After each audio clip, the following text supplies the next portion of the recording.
예, 금요일 안식일이 들어오면 여러분들의 얼굴이 한 주 동안 수고하신 모습이 역력합니다. 한 주 동안 수고하셨고 또 하나님께서 여러분들을 감싸 안으시고 위로하시고 큰 은혜 가운데서 안식일을 보내기를 바랍니다. 예, 오늘은 다 함께 출애굽기 20장의 말씀으로부터 시작해서 23장까지 말씀을 공부를 하겠는데, 이스라엘에게서 주신 율법 제2라고 하는 제목으로 말씀의 은혜를 나누겠습니다. 오늘은 여러분들과 다 함께 5제부터 10번째 계명과 또 그 위에의 주요 율례들을 공부하도록 하겠습니다. 12절로부터 17절의 말씀을 보겠습니다. 12절로부터 17절 박자를 맞춰서 함께 읽겠습니다. 시작. 내 부모를 공경하라. 그리하면 내 하나님 여호와가 내게 준 땅에서 내 생명이 길리라. 살인하지 말라. 간음하지 말라. 도둑질하지 말라. 내 이웃에 대하여 거짓 증거하지 말라. 내 이웃의 집을 탐내지 말라. 내 이웃의 아내나 그의 남종이나 그의 여종이나 그의 소나 그의 나귀나 무릇 내 이웃의 소유를 탐내지 말라. 자, 우리는 지난번에 첫 번째 계명부터 네 번째 계명에 대해서 공부를 했고, 오늘은 5제부터 10제 그리고 몇 가지 주요 율례를 대해서 23장에 이르는 말씀을 보도록 하겠습니다. 여러분, 우리 하나님께서 부모를 공경하라.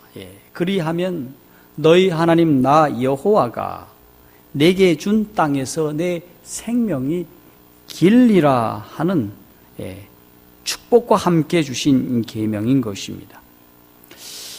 여러분, 우리의 부모를 가만히 생각해 보면 부모님이 그분이 많이 알고 있든지 혹은 적게 알고 있든지, 그분이 우리를 많이 가르쳐 주었든지, 재물을 나눠 주셨든지 안 나눠 주셨든지, 그분이 부모님이라고 하는 그것 하나만으로도 우리의 사랑과 존경을 받을 만한 분이라고 생각합니다. 왜 그렇습니까? 그분들이 우리를 이 땅에 낳으셨고 우리를 기르셨고 우리를 이만큼 살아갈 수 있도록 우리의 앞길을 열어주셨기 때문입니다. 여러분, 과정을 들여다본다면 그분들이 얼마나, 한국의 부모님들은 얼마나 고생을 많이 했습니까? 다른 나라 부모들을 가만히 보니까 그저 대충 가르쳐 놓고 니들 알아서 하라 그러는데, 오늘 한국의 부모님들은 자기는 못 먹어도 자기는 못 누려도 다 자녀들을 위해서 그 수고가 지나도록 한 모습을 볼 때 부모님 하면 오늘 여기 계명의 말씀처럼 공경하는 것은 당연하다고 하지 않을 수가 없습니다. 부조 선지자에서 화이트는 이 부모 공경에 대해서 무슨 말씀으로 말씀하고 있는가? 자, 이 공경하는 데에는 이런 것이 포함된다고 하는 것입니다.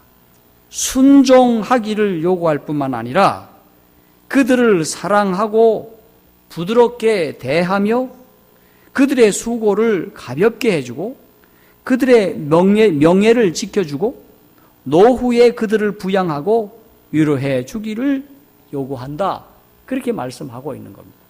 자, 거기 말씀 아주 간략하게 말씀이 이게 정리가 되어 있어요. 다시 한번 말씀드리면, 5째 계명은 자녀들에게 부모를 존경하고 순종하기를 요구할 뿐만 아니라 그들을 사랑하고 부드럽게 대하며 그들의 수고를 가볍게 해주고 그들의 명예를 지켜주고 노후에 그들을 부양하고 위로해 주기를 요구한다. 자, 이것이 바로 공경의 의미라고 하는 사실입니다. 이해가 되셨습니까? 그냥 공경하면 막연한 뭡니까? 동사입니다. 그런데 이 공경이라는 의미는 이런 신령한, 이런 깊은 의미가 담겨 있다 하는 것입니다. 그리고 여기에 대해서 와이프는 또 부가하여 말씀하기를 또 목사들과 이 계명은 목사들과 나라의 통치자들과 하나님께서 권위를 위임하신 모든 사람들을 존경하라고 분부하신다. 그렇게 말씀을 하므로 이 계명이 더 확대되어 있음을 우리에게 보여주고 있습니다. 그러면서 사도 바울은 이 말씀에 대해서 에베소 6장 2절을 인용하면서 약속 있는 첫째 계명이라 그렇게 말씀하고 있습니다. 예, 약속이 있는 몇 번째 계명이라고요? 첫째 계명이라. 네. 하나님을 제외한 사람이 사람에 관한 첫 번째 소중한 계명이라 그렇게 말씀하고 있습니다. 그런데 이 말씀에는, 이 계명에는 하나님의 귀한 축복의 약속이 담겨 있다고 하는 사실입니다. 부모를 잘 공경하는 자에게는 내가 네게 준 땅에서 네 생명이 길리라 그렇게 말씀하고 있습니다. 예, 두 번째 계명입니다. 살인하지 말라라고 말씀을 하고 있는데 와이프는 여기에 관해서 생명을 단축시키는 일을 가리켜서 살인이라 그렇게 말하고 있습니다. 네. 생명을 단축시킨다. 그 의미가 무엇인가? 여러 가지 모습으로 사람을 일단 죽이는 것도 생명을 단축시키는 일이지만은 여러 가지 중요한 사실들을 말씀을 하고 있는데, 바로 복수의 정신, 또 다른 사람을 위해하는 행위, 그들이 해를 바라는 마음, 형제를 미워하는 이런 마음을 가진 자들이 다 무엇에 해당된다? 그 사람의 생명을 단축시킨다는 것입니다. 그러므로 이 행위도 살인 행위에 포함되는 그러한 계명이라고 말씀을 하고 있어요. 그래서 오늘 우리는 좀 더 이 계명에 대하여 좀 깊이 생각해 봐야겠다. 그런 생각이 됩니까? 그렇습니까? 그렇습니다. 그래서 자신의 이기심 때문에 상대방이 혹시 막 죽어가고 있는 상황이라고 했을 때 그를 도와주지 않아도 그것도 무엇이다? 바로 다섯째 계명의 저촉이 된다. 그렇게 말씀을 하고 있습니다. 뿐만 아니라 와이프인은 나의 부절제로 말미암아 내 생명을 단축시키는 행위, 불필요한 자신의 에너지 소모로 내 자신의 건강을 해치는 경향이 있는 과중한 노동, 이런 것들도 생명을 단축시킴으로 정도의 차이가 있으나 다섯째 계명을 저촉되고 다섯째 계명을 범하는 행위라고 그렇게 이야기를 하고 있습니다. 우리 성도들이 일을 하더라도 너무 많이 일을 해. 그렇게 되면 내 자신의 생명을 어떻게 하는 겁니까? 단축시키는 거예요. 그것도 그렇게 하지 말라고 얘기를 하고 있어요. 그렇습니다. 그 다음 번째, 7번째 계명은 간음하지 말라라고 말씀하고 있는데 이 계명은 음란한 행위를 금할 뿐만 아니라 음란한 생각과 욕망, 그 자극하는 그런 경향까지라도 금하고 있다고 하는 사실입니다. 왜냐하면 동기가, 그가 품고 있는 마음이 외부로 드러날 때에는 참으로 치명적인 일이 나타나기 때문에 예수께서는 여인을 보고 음욕을 품는 자는 이미 벌써 어떻게 하였다? 간음하였다라고 말씀하시면서 우리의 마음부터 하나님께서 차단하고 계심을 보고 있는 것입니다. 자, 그 다음에 8째 계명, 도둑질하지 말라라고 말씀을 하고 있는데 오늘 말씀드린 이 모든 말씀은 제가 신학적인 말씀으로 드린 것이 아니라 이 말씀이 가지고 있는 예언의 신에서 어떻게 말씀하고 있는지에 대해서 말씀을 드리는 것입니다. 자, 이 8째 계명 도적질하지 말라 하는 것은 유괴와 노예 매매를 정죄하고 정복을 위한 전쟁도 금하고 있다. 사람을 유괴한다거나 노예를 주고 사고받는 그런 행위. 이 말씀을 이렇게 와이프인이 말씀하신 이유는 이 말씀을 쓰실 때 이미 노예 매매가 미국에 아주 널리 퍼져 있었습니다. 그래서 그 유명한 링컨 대통령이 무엇을 제정했습니까? 노예 해방을 시켰죠. 노예 해방법을 만들었습니다. 그때에 이미 벌써 화이트보이는 그 이전에 이미 벌써 이런 말씀을 하셨던 것입니다. 자, 뿐만 아니라 이 계명은 남을 속이는 행위, 지불해야 할 부채와 임금의 지불을 하지 않는 행위, 이것도 무엇이라고 말씀하고 있을까요? 이것도 도적질이라고 말씀하고 있습니다. 이 계명은 남의 무지와 또 약점과 불운을 이용해서 자신의 이익을 취하려는 모든 행위도 하늘책에 기록되었다라고 말씀을 하시면서 이것도 다 8째 계명에 속하고 있다, 그렇게 말씀하고 있습니다. 특별히 우리가 남의 것을 사취하지는 않지만은 이제 어떤 사업장을 가지고 있는 우리 교회에 우리 성도들이 임금을 잘 안 주는 분이 가끔씩 있었어요. 그래갖고 막 목회자들에게 호소를 할 때 참 저희들이 곤란스러워요. 목사님, 아무개 분이 저를 고용을 해가지고 저에게 꼬박꼬박 월급을 주셔야 되는데 월급을 안 주십니다. 참 곤란하지 않습니까? 그렇죠? 그런데 특별히 매일의 품삯을 안 주는 사람이 있어요. 그런데 품삯을 언제까지 지불하라고 말씀하고 있습니까? 해지기 전까지 지불하라고 얘기를 하고 있어요. 왜 그럴까요? 그 사람은 그것 아니면 살아갈 길이 없기 때문에 그러합니다. 그래서 이것도 8째 계명에 저촉된다고 생각을 하셔서 우리가 가진 분들이, 돈을 주는 분이 후하게 잘 주는 것은 하나님의 백성의 도리라고 말씀하고 있습니다. 다음으로는 9째 계명인데, 내 이웃에 대하여 거짓 증거하지 말라, 그렇게 말씀을 하고 있습니다. 자, 거짓말하는 어떤 의도나 목적이든지 그가 속이려는 마음으로 거짓말을 한다라고 했을 때 그것은 다 무엇입니까? 다 이 9째 계명에 속한다.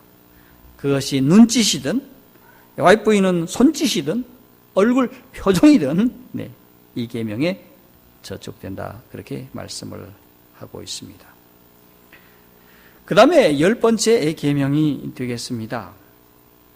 내 이웃의 집을 탐내지 말지니라. 내 이웃의 아내나 그의 여종이나 그의 소유나 그의 낙이나 그의 무릇 이웃의 소유를 탐내지 말라라고 말씀을 하고 있는데, 이 10번째 계명은 죄된 행위의 뿌리가 되기는 이기적인 욕망에 탐심을 물리쳐서 만악의 뿌리를 뽑으라고 그렇게 얘기하는 것입니다. 그래서 이 마음 속에 무엇을 탐하고 무엇을 갖고자 하는 것은 죄가 아니지만은 남의 것이 나의 것으로 보이고 남의 것을 취하고 싶은 마음이 있을 때, 또 그것을 취할 때 그것은 이 10째 계명에 저촉이 된다는 사실입니다. 그래서 남에게 이런 위해를 가하는 행위를 하지 말라라고 말씀하는 것입니다. 자, 그런데 하나님께서 이런 10번째 계명, 이 10가지 계명을 주시면서 이 10가지 계명을 주신 교훈이 무엇일까 하는 것입니다. 이 부조와 선지자에서는 하나님께서 이 율법을 반포하실 때에 아주 큰 권능과 영광 가운데 나타나셔서 하나님께서 계명 하나하나를 반포하십니다. 첫 번째 계명을 둘째, 셋째 하면서 10가지 계명을 다 반포를 하셨는데, 자, 이렇게 반포하셔서 이들에게 마음속 깊이 잊어버리지 않고 제정하신 창조자 하나님께 존경심을 갖고 감명을 갖도록 한 이 율법 수여식은 그들은 결코 잊을 수가 없는 순간이었습니다. 여러분, 그 순간을 어떻게 잊어버릴 수가 있겠습니까? 하나님께서 구름 가운데 나타났었어요. 그냥 구름이 아니었어요. 아주 빽빽한, 아주 그리고 짙은 먹구름이 시내산 위로부터 아래로 이렇게 내려왔습니다. 그리고 나서 번개 소리가 나고 그 소리에 이어서 또 큰 번개 소리가 나고 그 다음에 천둥 소리가 났습니다. 그리고 그 소리가 메아리쳐서 다시 돌아왔습니다. 그렇게 여러 차례에 걸쳐서 그 소리가 들리다가 잠잠해졌습니다. 소리가 이제 안 나는 거죠. 그때 하나님께서 아주 세미한 음성으로 첫 번째 계명, 두 번째 계명, 계명의 말씀을 이스라엘에게 반포하셨습니다. 이렇게 반포를 하셨어요. 자, 이렇게 반포하신 이유가 무엇일까? 바로 율법의 탁월성, 하나님의 율법의 위대성 때문에 그렇게 반포했다고 말씀을 하고 있는 것입니다. 세상의 어떤 계명보다도, 세상의 어떤 계율보다도 이렇게 위대한 계명이 없다고 하는 사실인 것입니다. 자, 그래서 이 계명은 하나님의 백성을, 하나님을 사랑하고 존경하고 율법을 준수할 때에 하나님께서는 저들에게 큰 복을 내리셔서 백성들에게 사표가 되도록 하게 하신 것입니다. 자, 하나님께서 이렇게 율법을 반포하셨을 때 이 백성들은 어떤 심정을 가지고 율법을 받았을까? 선지자는 이 백성들이 그 율법에 반포한 그 소리를 듣고 그 엄청난 그 하나님의 능력 앞에 아주 무서워서 떨었다고 했습니다. 그 율법 하나하나가 반포될 때 아이고 이게 내가 잘못된 율법이로구나. 아이고 첫 번째 계명, 아이고 두 번째 계명, 아이고 세 번째, 네 번째 내려오면서 그 계명이 반포될 때마다 자기의 양심이 어땠을까요? 확 찔렸을 것입니다. 야, 이것이 바로 나의 죄였구나. 그들이 깊이 깨닫게 되었다고 말씀을 하고 있습니다. 그리고 그들은 공포와 경외심을 가지고 산을 내려가게 되었다는 것입니다. 그때 군중들이 모세에게 이야기를 합니다. 20장 19절 21절에 보면 방금 우리가 읽었던 말씀 그 아래의 말씀을 보면 당신이 우리에게 말씀하소서 우리가 들으리이다. 하나님이 우리에게 말씀하지 말게 하소서 우리가 죽을까 하나이다. 하나님께서 이 10가지 계명만 반포했는데도 너무너무 듣기가 자기 자신의 죄로 인해서 듣기조차가 너무도 거북하고 힘이 드는 거예요. 그래서 하나님한테 물어가지고 당신이 우리한테 대신 좀 얘기를 해달라고 그렇게 얘기를 하는 겁니다. 그때 모세는 두려워 말라. 하나님의 강림하심은 너희를 시험하고 너희로 경외하여 범죄치 않게 하려 하심이라. 이렇게 하나님이 말씀하시는 이유는 너희를 시험한다. 시험해서 믿음 가운데 서게 하고 또 나아가서 범죄치 않게 하기 위하여 이렇게 나타나셨다. 그렇게 말씀을 했습니다. 그러나 백성들은 모세가 하나님이 계신 그 암흑 가까이 가는 동안 멀리 뒤에서 남아서 두려운 마음으로 떨리는 마음으로 모세가 하나님 앞으로 나아가는 모습을 보고 그들이 아주 떨었다고 했습니다.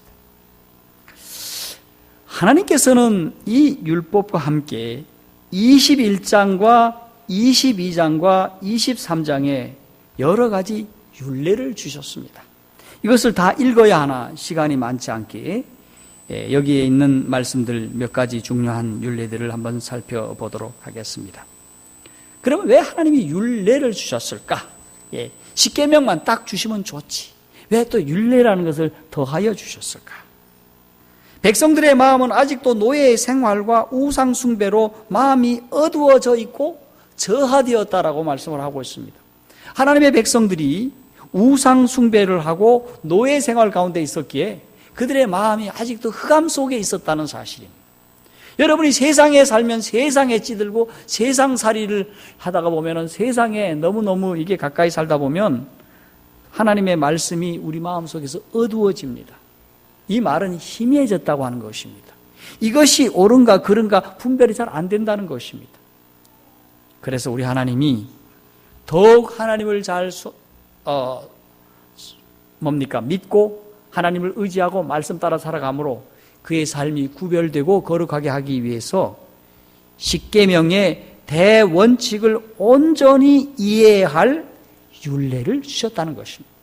십계명이 있어요. 그런데 그 십계명을 잘 믿고 따르게 하기 위해서 이 율례를 주셨다는 겁니다. 그래서 이 십계명의 의무가 마음에 잘 이행되고 또 시행하기 위해서 십계명의 원칙을 설명하고 적용하기 위하여 이 율례의 말씀을 주셨다. 다시요. 이 율례를 주신 것은 십계명의 원칙을 설명하고 적용하기 위한 법들이라는 것입니다. 자, 그러면 어떻게 합니까? 이렇게 얘기했지 않겠습니까? 그러면 거기에 관해서 여기 여러 가지 율례를 주셨다 하는 것입니다. 이 율례는 바로 무한하신 분의 지혜입니다. 공평하신 분의 지혜로 만들어서 우리에게 주신 것입니다. 그런데 이 법은 우리 화이트 부인의 말씀에 의하면 십계명과 달리 모세에게 은밀하게 전달이 되었다는 것입니다. 십계명은 어땠습니까? 하나님이 오셔가지고 첫 번째 계명부터 쭉 반포를 하셨으나 이제 율례는 하나님께서 모세에게 직접 은밀하게 말씀을 해 주셨습니다. 그래서 그것을 받아와서 이것을 전달하게 된 것입니다. 그 첫 번째가 뭔가? 바로 그 종과 노예에 관한 율례였던 것입니다. 여러분, 이 법들 중에 첫째 법은 종들에 관한 것이었는데 고대에는 죄수들이 때때로 법관들에 의해서 노예로 팔렸습니다. 여러분, 노예할래? 아니면 저 감옥에서 평생 썩을래? 뭐 하시겠습니까, 여러분? 노예하는 게 낫습니까? 노예하는 게 나아요. 그래서 묻습니다, 법관이. 너 여기서 평생 썩을래? 노예할래? 그러면 어째 노예하겠습니다. 그러면 나라가 그 사람을 팔아요. 돈은 그리고 국가에 귀속이 되는 것입니다. 괜찮은 법이죠? 그래서 사가요. 또 어떤 경우는 채무자가 채권자에 의해서 또 팔려가는 경우가 있었습니다. 빈곤 때문에. 그래서 자기 자신을 또 파는 경우도 있어요. 자기로서는 도저히 그 빚을 감당하기 어려워. 그래서 자기를 팝니다. 파는 사람한테 가서 저를 팝니다. 그러면 당신 몇 살이요? 물어보고 뭐 건강합니까? 한번 저거 한번 들어보시오. 힘 좀 쓸만합니까? 뭐 당신 다리가 어떻소? 이렇게 다 손이 어떻소? 다 본 다음에 당신은 얼마짜리 갔소? 그거 당신 팔아도 되겠소? 그럼 나 파겠습니다. 그러면 그걸 팔아서 돈을 갖고 자기는 노예로 가는 것입니다. 어떤 때는 자기의 자녀를 그렇게 파는 수도 있었습니다. 그래서 어떤 때는 이렇게 팔려간다 하더라도 그러나 중요한 사실은 히브리 사람들은 종신 노예로는 결코 매매할 수 없었습니다. 노예 생활을 몇 년만 하도록 되어 있었는가? 딱 6년 동안만 하도록 되어 있습니다. 7년이 되던 해 무엇입니까? 안식년에는 다 풀어서 자기의 집으로 돌아가도록 해야 했습니다. 그러지 못하면 제사장에게 이르면 혹은 재판관에게 보고를 대면 그 사람은 형벌을 받게 되는 것입니다. 자, 그런데 사람을 유괴하는 자와 고의로 살인하는 자, 또 부모의 권위에 반역하는 자는 사형에 처했습니다. 대단한 법이죠, 그렇죠? 아무나 잡아다가 노예시키면 그 사람은 사형입니다. 부모님의 권위에 막 도전하는 자, 그것도 사형이에요. 아주 엄격했어요. 고의적으로 살인하는 자, 사형이었습니다. 그런데 이스라엘 태생이 아닌 사람을 노예 삼는 것은 허락했지만은 생명과 신체는 엄격하게 보호를 했습니다. 여러분, 당시에 로마 사람들은 어떻게 했습니까? 이 노예는 그들의 말하는 동물로 취급을 했습니다. 언제든지 죽여도 누구도 아무 요청을 할 수 없습니다. 주인이 하면은 하는 대로 따르도록 한 것이었어요. 그 얼마나 인간 이하의 대접을 받았습니다. 그래서 그 영화 스파르다쿠스라고 하는 영화를 한번 제가 한번 그 전에 언제 TV에 한번 나온 걸 볼 때 노예는 사람이 아닙니다. 그래서 얼마나 잔인하게 죽이는지 몰라요. 자, 그래서 그런 사람들이 일어나서 무슨 일을 벌였습니까? 주인들을 무참히 죽이는 일들이 로마 안에 일어났던 것입니다. 그런데 노예를 살해하는 자는 반드시 형벌을 받았어요. 우리 하나님의 법은 그렇지 않았습니다. 반드시 형벌을 주었던 사실입니다. 주인이 노예에게 상처를 입으면 그가 만약에 이 한 대를 부러뜨렸다 했을 때 그는 노예를 해방시켜 주어야 했습니다. 여러분, 그만큼 하나님이 생명에 대해서 귀중히 여겼다는 사실. 주인이 어떻게 잘못하다 이놈의 자식하고 한 대 때렸는데 앞니가 턱 나갔어요. 그럼 이 노예가 재판관에게 가서 우리 주인이 이거 때려서 부러뜨렸다고. 그럼 즉시 해방시켜줬어요. 이게 하나님의 법입니다.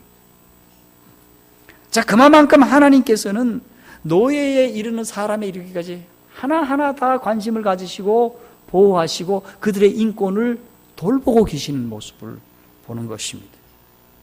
그런데 이스라엘 사람들은 자신이 최근까지 요 말씀을 주실 때 최근까지 노예 생활을 했던 사람이었어요. 근데 이 사람들이 말이죠, 올챙이적 시절을 잊어버리고 남들보다 더 나쁜 짓을 할 수 있었기에 이것은 인간의 본성이 아닙니까? 그래서 하나님께서는 너희도 과거에 노예였다, 종되었던 사람이었다 강조하시면서 너희에게 있을 노예들을, 종들을 잘 사랑하고 보살피고 함께 살아라.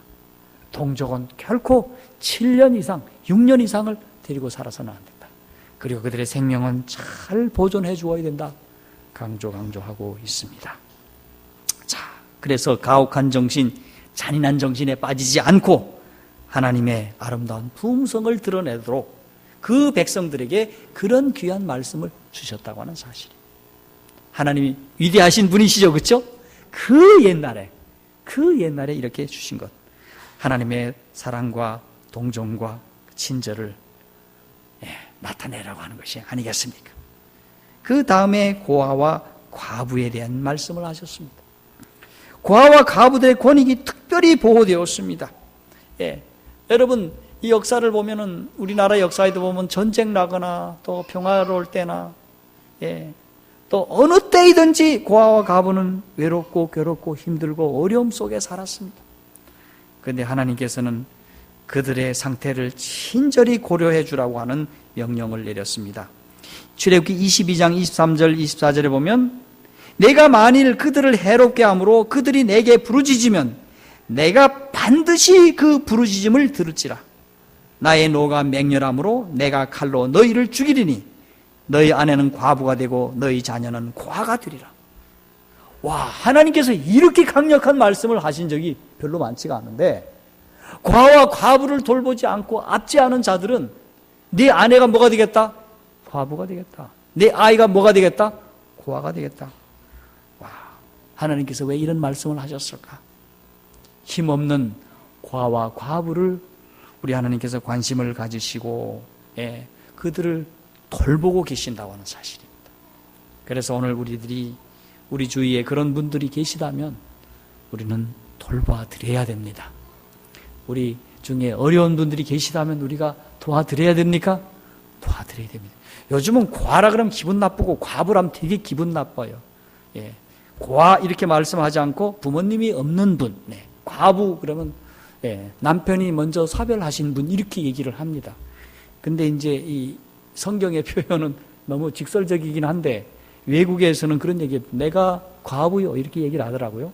우리하고 문화가 좀 다른 것 같은데 어쨌든 제가 오늘 그렇게 표현했음을 죄송하게 생각합니다. 그런데 성경이 나와서 그렇게 말씀을 드렸습니다. 그 다음에 말씀하기를 이스라엘과 연합한 이방인들도 부정이나 압박 속에서 보호를 받아야 했다는 것입니다. 이 이방인에게도 고아와 과부를 어떻게 하라는 겁니까? 이방인이니까 너희들은 너희들이 알아서가 아니라 그들 가운데 있다면 그 사람이 비록 이방인이라 하더라도 그들을 뭐 하라는 겁니까? 예. 압제하지 말고 보호해 주어야 된다. 예. 출애굽기 23장 9절에 너는 이방 나그네를 압제하지 말라. 너희가 애굽 땅에서 나그네가 되었은즉 나그네의 정경을 아느니라. 압제하지 말라고 이미 말씀을 하고 있습니다. 그리고 또 율례를 말씀하셨는데 그것은 가난한 자의 이자였습니다. 하나님께서는 가난한 사람들에게 이자 받는 것을 금지하셨어요. 여러분 참 좋은 세상이지 않습니까? 이렇게 되면 가난한 사람이 어디서 좀 돈을 좀 빌리고 싶은데 옛날에는 우리나라에도 맞아 고리 대금이 굉장히 성했지 않습니까? 그런데 이 가난한데 그것도 이자도 말이죠. 1년에 그냥 배가 불어나는 그런 이자들이 참 많았지 않습니까? 우리나라에. 근데 그 옛날에 우리 하나님 그 가난한 자들을 경제를 위해서 이자 받는 것을 금했어요. 그런데 그때 당시에는 어떤 짓을 했는가 하면 돈을 빌려서 안 갚으면 가난한 사람의 의복을 베껴갔어. 덥고 잘 이불을 걷어갔어. 여러분이 입고 있는 옷이 하나라고 했을 때 의복을 베껴가면 어떻게 되겠습니까? 그런 짓을 했어요. 그리고 밤에 덥고 잘 이불을 가지고 왔어. 여러분 추워서 어떻게 잡니까? 그런 것을 하나님께서 금지시키셨어요. 참 하나님 위대한 분이시죠, 그렇죠? 금지시키셨어요. 그리고 재판관들이 이제 그 도둑질한 사람은 죄송합니다. 이 의복이나 이불을 가지고 갈 수는 있어. 그런데 언제까지 돌려줘야 되는가 하면 해질 무렵에는 반드시 돌려줬어. 또 참 재밌죠, 그렇죠? 해질 무렵에 반드시 돌려줬어. 의복을 밤이 되면 추울 것 같아서 아마 준 것 같고, 이불도 마찬가지입니다. 자, 또 도둑질한 사람은 배로 변상을 시켰고요. 법관들과 통치자들을 존경하라는 명령이 이 율례와 함께 주어졌습니다. 또 재판관들은 거짓 송사를 도와주거나 뇌물을 받고 거르친 재판을 하지 말도록 경고를 하였습니다. 그리고 또 비방과 중상이 금지되었고 자기들의 원수에게까지도 친절한 행동을 하도록 명령을 주신 것이 이 가난한 자와 이자에 대한 말씀 속에 율례 속에 담겨 있습니다. 자, 그러고 보면 우리 하나님께서 얼마나 아주 세밀하시고 어떤 사람이든지 간에 차별받지 않고 어떤 사람에게든지 그늘 없이 어려움 없이 살도록 하나님이 이 율례를 통해서 잘 배려해 놓으신 복지의 하나님이십니다. 아멘입니까? 저는 그렇다고 믿어요. 우리 하나님은 멋진 하나님이십니다. 이 가난하시고 어렵고 고통당하는 사람들 위해서 사회적인 법적으로 잘 어떻게 만들어 놓았습니까? 놓았습니다. 한국에 그 법조계에 계신 분들이 미국에 연수를 간답니다. 뭐 우리나라의 저기 그 판사분이라든지 검사분들이라든지 이런 분이 미국에 연수를 간대요. 근데 법에 대해서 공부를 하면 어지간한 것들은 다 알겠는데 이 자연법에 대해서 모른다는 겁니다. 다시 말해서 이 법이 왜 이렇게 만들어져 있는지 그 법의 근원을 모른다는 겁니다. 그래서 미국에 있는 그 유명한 법학대학원에 있는 교수님들, 그분들은 판사를 지내셨거나 혹은 변호사를 지내셨거나 혹은 검사를 하신 아주 유명한 교수들이 그것은 성경에 있어 그렇게 가르쳐준다. 그런데 성경을 알려고 하니까 교회를 가라는 것이 아닙니까? 그래서 교회를 갔더니 아무 교회에서도 이걸 다 가르쳐주지를 못하는 겁니다. 그래서 그 교수님에게 다시 물은 겁니다. 어느 교회를 가면 제가 이 교회도 가봤고 저 교회도 가봤는데 이 교회에서도 이 법의 자연법의 근원에 대해서 가르쳐주는 데가 없더라. 어느 교회를 가야 됩니까? 그랬더니 당신은 제7일 안식일 예수 재림교로 가보시오. 그래서 이분이 제7일 안식일 예수 재림교 미국 교회를 갔어요. 근데 아무리 영어가 유창하더라도 미국 분들이 얼마나 영어가 빠른지 모릅니다. 그러니까 모르는 겁니다. 그래서 그분이 물었습니다. 그 목사님에게. 이 한국말로 이 설교하고 있는 안식일 교회가 어디냐고 그래서 얘기를 해주더라는 겁니다. 그 교회가 바로 최형복 목사님 있었던 교회. 그래서 최형복 목사님에게 미국에 간 우리 한국의 유명한 법조계에 있는 분들이 성경을 많이 배웠다고 그래요. 제가 한 횡성 있을 때 일이었는데 고등법원에 있는 판사분이 거기서 침례를 받고 한국에 들어왔대요. 그런 분들이 아마 몇 분 정도가 계시는 것 같은데 자기를 잘 드러내지 않는 분 같아요. 니고데모보다도 자신을 드러내지 않는 그런 분들이 아마 우리나라 법조계에도 좀 있는 것 같습니다. 오늘 여러분이 오늘 보시니까 이 말씀을 들으시니까 오늘 하나님께서 왜 이렇게 좋은 법을 만들어 놓으신지 여러분 이해가 되셨습니까? 이것이 바로 하나님이 이스라엘 백성에게 주신 율례였는데 이 율례는 어디에서 왔다는 것입니까? 십계명에서 왔다는 것입니다. 그런데 이 십계명은 누구를 위해서 만들어 주셨습니까? 우리의 유익을 위해서 만들어 주셨다. 우리를 사랑하시고 우리를 보호하시고 우리를 인도하시기 위한 말씀인 것입니다. 그러면서 이 율례 맨 마지막에 하나님이 또 한 가지 강조하신 것이 있었는데 그것이 바로 안식일의 신성성이었어요. 여러분 하나님께서 10가지 계명을 말씀을 하시기 이전에 출애굽기 18장 17장에 보면 무슨 말씀이 나오는가 하면 만나를 주시면서 하나님이 뭘 가르치고 있습니까?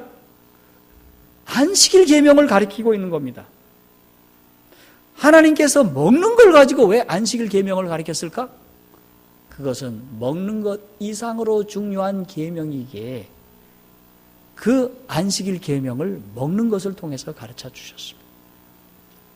여러분 그러면서 하나님이 하시는 말씀이 사람이 떡으로만 살 것이 아니요 하나님이 입에서 나오는 모든 말씀으로 살 것이라 말씀을 하셨습니다. 무엇으로 산다? 하나님의 말씀을 통해서 산다. 우리가 밥을 먹고 사는 것 같아도 우리가 사는 것은 말씀으로 산다고 하는 사실을 기억해야 합니다. 그 말씀은 나를 살리는 것이고 나에게 영생을 주시는 것이고 나를 보호하시고 나를 바르게 의로운 길로 인도하시는 것이라 생각할 때 하나님의 말씀이야말로 얼마나 신령하고 좋은 말씀입니까? 그러면서 안식일의 신성성을 백성들에게 다시 한번 깨우쳐 주었습니다. 자, 그렇게 하신 다음에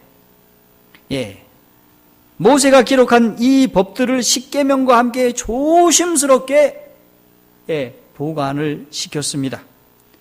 그리고 이 말씀을 주시면서 여기 출애굽기 23장 20절로부터 22절의 말씀을 좀 보도록 하겠습니다. 출애굽기 23장 20절로부터 22절 너를 보호하여 너로 내가 예비한 곳에 이르게 하리니 너희가 삼가 그 목소리를 청종하고 그를 노엽게 하지 말라. 그가 너희 허물을 사하지 아니할 것은 내 이름이 그에게 있음이니라. 네가 그 목소리를 잘 청종하고 나의 모든 말대로 행하면 내가 네 원수에게 원수가 되고 네 대적에게 대적이 될지니라. 그렇게 말씀을 하셨습니다. 자, 이와 같은 율례를 모세가 가지고 내려왔습니다. 산에 올라갔었죠. 방금 전에 산에서 내려왔어요. 그래서 모세는 이 율례를 여기 24장의 말씀을 보니 이 율례를 백성들에게 다 말씀을 전했을 때 백성들이 무엇라고 응답하는가? 우리가 이 모든 말씀을 준행하리이다. 다시 말해서 순종하겠습니다. 하나님께서는 일방적으로 너가 할래 말래 이것이 아니라 먼저 제안을 하셨습니다. 그리고 이 백성들은 제가 하겠습니다. 이렇게 하면 하나님과 뭐가 됐습니까? 약속이 체결이 됐습니다. 이걸 가지고 언약이라 하지 않습니까? 언약이 체결이 된 것입니다. 자, 그런데 우리 하나님은 이 언약을 이제 비준하기 위한 비준의 준비가 또 뒤따랐습니다. 하나님께서 무슨 일을 했는가 하면 산기슭에 제단을 쌓았습니다. 12지파를 위해서 12개의 기둥을 세웠어요. 그리고 청년들을 통해서 이 세 장 제물을 드리도록 했습니다. 그리고 모세는 그 제물을 갖다가 희생 제단 위에 피를 뿌리고 언약서를 가져다가 이 백성들에게 다시 읽어주었습니다. 하나님께서 이렇게 반포하라고 해놓고 하겠습니다 이렇게 얘기를 했지 않습니까? 그렇게 한 다음에 다시 하나님 앞에 희생 제물을 드리면서 또 다시 이 율례를 뭐 하겠습니까? 십계명과 함께 다시 뭐 하겠어요? 반포하도록 했어요. 왜 그랬을까? 한 번이면 족하지. 왜 그랬을까? 그들이 그 말씀을 어떻게 하기 위해서? 잘 간직하고 말씀을 따라 살도록 하기 위해서 그랬습니다. 그렇게 한 이유가 무엇입니까? 그들의 유익을 위해서. 그들의 유익을 위해서 그렇게 하셨던 것입니다. 그래서 이 원칙들이 이렇게 잘 설명되었을 때, 아까 제가 말씀드렸죠. 이 율례를 주신 것은 하나님의 계명을 설명하는 말씀이라고 말씀드렸죠. 설명을 하게 된 것입니다. 그래서 백성들이 이제 피를 이 청년들이 희생 제물을 드리고, 그리고 모세는 이야기를 합니다. 모세가 율법대로 모든 계명을 온 백성에게 말한 후에 피를 취하여 그 책과 온 백성에게 뿌려 이르되. 피를 취해서 어디다가 뿌렸을까요? 이 책에다가 뿌립니다. 왜냐? 이 책도 뭐 하기 위해? 바로 구별하고 거룩하기 위해 책에도 뿌렸고, 그 다음에 백성에게도 이 피를 뿌리는 겁니다. 너희가 이제는 무슨 백성이 되었다? 하나님과 뭘 맺은? 율례와 하나님의 계명으로 언약을 맺은 언약의 백성이 되었다. 여러분들 천주교에 가보면요, 이 천주교 이 신부가 뭐 이런 게 이렇게 향기 같은 게 이만한 게 있죠. 이게 접시 같은 거 담아서 줄에다 이렇게 매가지고 이렇게 돌아다니죠. 그리고 뭐 갖다 이렇게 뿌리죠, 자꾸. 이렇게 뿌리는 거 보셨어요? 뿌리는 거 보셨습니까? 그게 이거 하는 겁니다. 근데 예수님 십자가에 달려 돌아가심으로 이거 다 없어졌는데 지금도 그렇게 하고 있어요. 뿌려요. 왜 뿌렸는가? 예수 그리스도의 피를 그들에게 뭐 했습니까? 약속은 무엇으로 이루어진다는 것입니까? 예수 그리스도의 피로 언약이 비준되었음을 말씀드리는 것입니다. 그래서 피를 뿌려서, 그러면 하시는 말씀이 뭔가? 이는 하나님이 너희에게 명하신 언약의 피라 하였느니라. 무슨 피라? 언약의 피라. 자, 이렇게 함으로 어떤 일이 벌어졌는가? 우리 부조와 선지자에는 이제 하나님을 왕으로 모시는 신민의 국가가 창설될 완전한 준비가 이루어졌다. 이 율례가 반포되고 율례를 그들을 받아들이고 율례대로 살겠다라고 하나님 앞에 약속을 하고 그들에게 언약의 피를 뿌리고 언약의 제사를 드린 다음에 하나님과 무슨 백성이 되었다는 겁니까? 하나님의 신민, 하나님을 왕으로 모시는 그러한 언약의 백성이 완전히 갖춘 그런 준비가 되었다. 자, 성경의 말씀을 보면 이렇습니다. 너는 아론과 나답과 아비후와 이스라엘 장로 70인과 함께 여호와로 올라와서 멀리서 경배하고 너 모세만 여호와에게로 가까이 나오라. 그런 다음에 하나님이 어떻게 했습니까? 이제 모세는 하나님께 가까이 나오고 하나님의 종들과 70인 장로님들은 모세 가까이 나와서 하나님 보러 나와라. 그러면서 하나님께서 저들을 어떻게 했을까요? 따로 저들에게 성령을 부어주셔서 그들에게 권능과 그들의 능력을 그들에게 부어주셨습니다. 그래서 그 권능을 받고 돌아가서 자신의 직분을 할 수 있도록 하나님이 저들을 세우시고 인도해 주셨습니다. 그게 언제였습니까? 바로 십계명을 받던 그날, 그리고 그 이튿날 그 이후 며칠 후에 이런 일들이 벌어지게 되었습니다. 화이트웨이는 여기에 관해서 왜 이런 일을 하게 하셨을까? 그들에게 이렇게 신성한 임무를 맡기기 위해서 저들은 세상으로부터 분리되어야 된다고 말씀했습니다. 하나님의 계명을 통해서 저들은 하나님의 율법의 수호자가 되고 하나님에 관한 지식을 보존하도록 보존자로 저들을 선택했다는 것입니다. 여러분, 하나님께서 이 백성을 택하신 이유가 뭐라고요? 율법의 수호자, 하나님에 관한 지식을 보존하는 보존자로 택했다는 사실. 여러분, 그런 의미에서 오늘날 제7일 안식일 예수 재림 교인들은 하나님의 율법의 누구입니까? 수호자입니다. 그렇습니까? 지키는 사람이면서 율법을 가지고 있는 백성입니다. 그리고 하나님에 관한 이 놀라운 지식, 성경 말씀과 증언의 말씀, 이 놀라운 기별을 우리가 받고 있습니다. 가진 자입니다.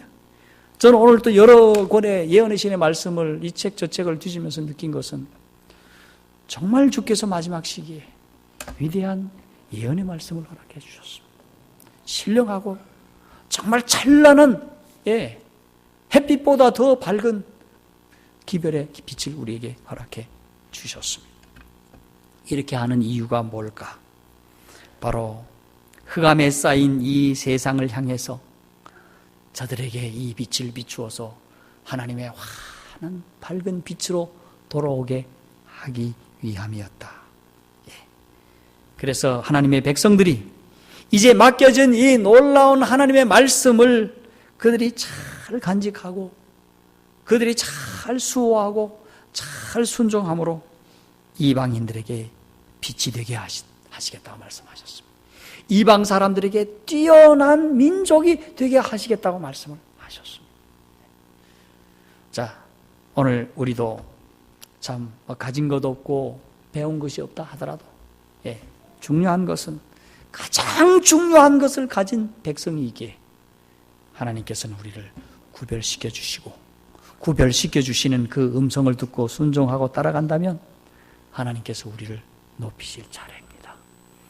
우리가 빛이 될 수 있고 소금이 될 수 있고 이방인들에게 놀라운 복음을 증거하는 우리가 되게 될 줄로 믿습니다. 우리는 분명 가진 자입니다. 그렇습니까? 이제는 그 가진 것을 우리는 믿음으로 순종하여 그 빛을 우리는 누리는 자가 되어야 됩니다. 그렇게 될 때 우리는 빛이 될 수 있고 소금이 될 수 있어서 세상 만 백성들에게 하나님의 위대하심을, 하나님의 거룩하신 품성을, 하나님의 놀라우신 사랑을 나타나게 될 줄로 믿습니다. 그래서 말씀하시기를 이렇게 함으로 인해서 당시의 우상 숭배보다 그들이 믿고 있는 믿음이 훨씬 위대하다는 것을 증거하게 될 것이다. 그렇게 말씀하고 있습니다. 우리가 믿고 있는 바는 위대한 것이죠. 그렇습니까? 우리가 공부하고 있는 이 말씀은 위대한 것입니까? 위대한 것입니다. 그러므로 여러분들이 이스라엘 백성들이 이 말씀을 가졌기에 위대한 것이 아닙니다. 그들이 이 말씀을 순종했을 때는 하나님이 저들을 위대하게 만들어 주셨습니다. 우리에게도 마찬가지인 것입니다. 이 말씀을 우리 마음에 늘 생각하시고 말씀을 순종하여서 하나님이 우리로 하여금 주시고자 원하시는 그 귀하고 복된 축복을 함께 누리기를 바랍니다. 우리 박장호 장로님, 우리 네 분 환영합니다. 감사합니다. 잘 오셨습니다. 고맙습니다.